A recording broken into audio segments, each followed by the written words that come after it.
So are you going to disown me if I tell you I've never watched E.T.? Let's talk about it.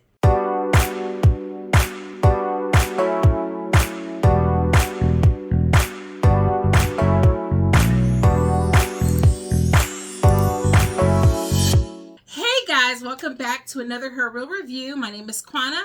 Thank you guys so much for joining me. And yes, you heard correctly. A woman who sits on the internet talking about movies all the time. And there is a classic Steven Spielberg film that I have not seen. In fact, I haven't seen this all the way through. I've seen bits and pieces. And I'm talking about 1982's E.T. the Extra-Terrestrial.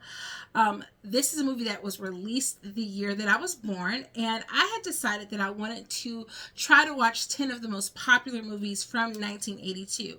I started this journey by recently watching Tron. Don't worry, I will release my review for that as well.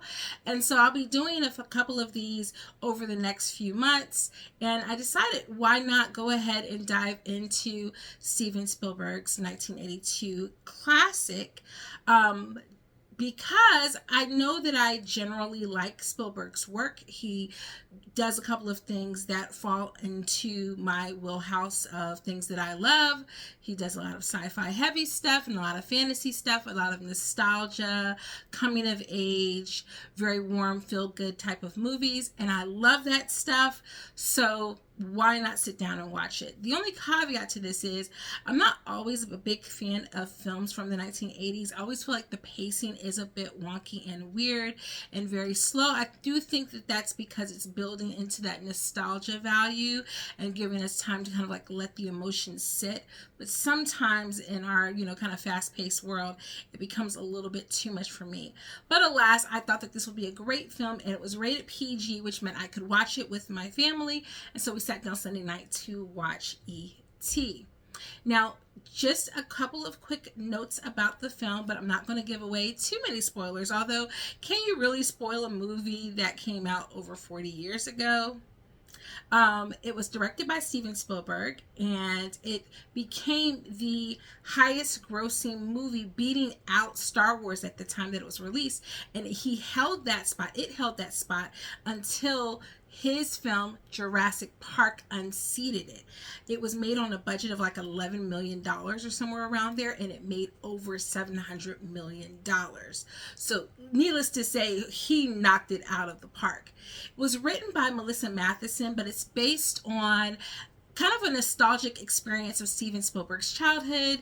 After his parents' divorce, he had an imaginary friend, and he had told this to Melissa, and they kind of came up with the concept around the film.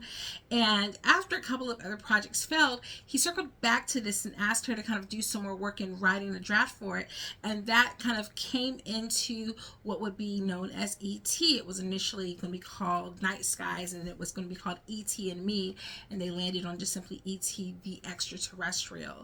Now, partnered into this project is frequent collaborator with Steven Spielberg, cinematographer John Allen DeVoe, and the score, of course, by the iconic John Williams. It's a basic premise. Some would even call it in like the plot trope of a boy and his dog, but sub the dog for a pet alien. And it's about this gentle alien creature that comes to Earth. He gets separated from his family and gets kind of stuck in the shed of this little boy who finds him and lures him into his home using Reese's Pieces. Fun fact, they wanted to use M&Ms, but Mars was afraid that E.T. and the premise behind this would be too scary. They did not want to align their brand with a scary monster creature, and so they said no. So they reached out to Hershey, and they decided to use Reese's Pieces, and the rest is history. So next time you eat a box of Reese's Pieces, think about E.T. and the fact that you were eating the superior snack of all intelligent life forms. This little boy named Elliot lures this creature into his home, where he introduces it to his older brother and his little sister, played by none other than little Drew Barrymore. Oddly enough, I had seen other young child projects of Drew Barrymore. As a kid, I loved the movie Firestarter, but I had never seen her all the way in this role. I'd seen clips because so much of her performance is so iconic. And I think she did an absolutely amazing job as a child actress. Eventually, Elliot and E.T. bond. I mean, incredibly bond, to the point that Elliot's behavior is influenced by E.T.'s actions. He's drinking a beer one day at the house because he's exploring the refrigerator, and Elliot's getting drunk at school. He's doing things at the house and watching movies, and Elliot's kind of acting out that behavior in school. So they have a very close bond. But this, of course, creates other problems as a group of scientists led by Peter Coyote is trying to hunt down this creature. When they find them and separate them, it causes E.T. to decline rapidly. Eventually, his older brother, who's kind of turned a leaf from kind of a mean and manipulative bully into a caring older brother, gets his friends together and they help E.T. to break out so that he can be reunited with his, his other family. And of course, we get the iconic like E.T. phone home. He creates this device to be able to phone home and send an SOS signal, and they come for him, and Elliot and E.T. have to part ways in one of the most touching, emotional scenes I've watched in a while, and I did shed a tear. Absolutely enjoyed this film, but yes, watching it in 2025, some of the special effects are a little dated, but I will say that the animatronics and puppetry around E.T. is absolutely remarkable. And it's really ridiculous that I've never watched this, because I've seen so many other films that take direct inspiration from this movie. I mean, Stranger Things, Stand By Me, Goonies, heck, Never Ending Story. I can't help but notice that the turtle creature, I can't remember its name, that Atreyu goes to visit to find out more about the Nothing, looks suspiciously like E.T. It's remarkable. I've seen so many projects that pay a large homage to this film, and yet had never sat down to watch this movie in its entirety. It is heartfelt, it is earnest, but more than anything, it just takes me back to a time where really the goal of movies was to explore the human condition.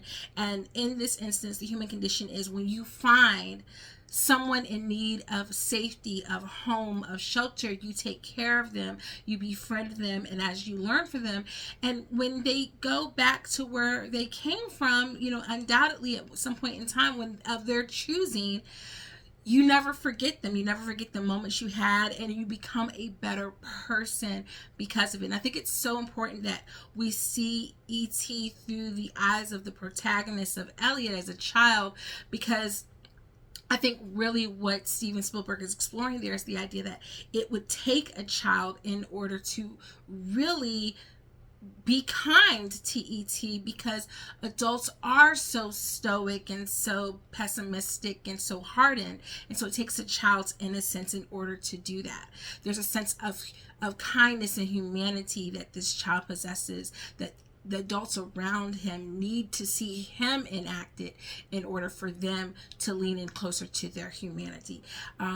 One could say that there's definitely a parallel that one could make to refugees and immigrants going into new lands and looking for people who will give them safety and refuge. It's absolutely brilliant.